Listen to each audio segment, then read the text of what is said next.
দেখতে পাচ্ছ আমরা সবাই রেডি হয়ে বেরিয়ে পড়েছি। আমরা যাচ্ছি আজকে কালীঘাট। যে বাসে উঠে পড়েছি, আমি যাচ্ছি, মা যাচ্ছে, একটা বৌদি যাচ্ছে আর আমার পার্সোনাল ক্যামেরাম্যান। এখানে সবাই কেনাকাটি করছে, তো আমরা একটু ভিডিও বানাচ্ছিলাম। তো দেখো চারিদিকটা কত না ভিড় হয়েছে। আর এই ফ্লাইওভার যেটা নতুন করেছে, গত বছর যখন এসেছিলাম তখন হচ্ছিল, তো এই বছর এসে দেখি পুরো কমপ্লিট হয়ে গেছে। খুবই ভালো লাগছে দেখে, খুব সুন্দর হয়েছে। আর এখানে আমার বান্ধবী খুবই লজ্জা পায়, তো আমরা এখানে ফটো একটু তুলি। তো দেখো আমাদেরকে ফ্লাইওভারটা খুবই সুন্দর লাগছে দেখতে। আর এই যে আমরা ফ্লাইওভার থেকে নেমে গেছি, মন্দিরের কাছে যাচ্ছি। তো দেখো এই যে ফাইনালি মন্দিরের সামনে চলে এসেছি।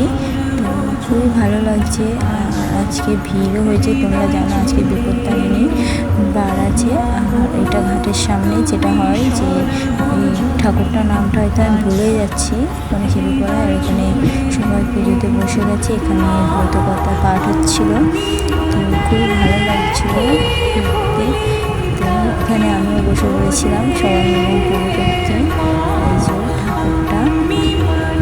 তো তোমাদের যদি ভালো লেগে থাকে তোমরা লাইক কমেন্ট শেয়ার করে দিও। ভালো লাগলে আমার পেজটাকে সাবস্ক্রাইব করে দিও। তো আজকে এই পর্যন্ত, তোমাদের সঙ্গে আবার পরের ভিডিও দেখা হচ্ছে।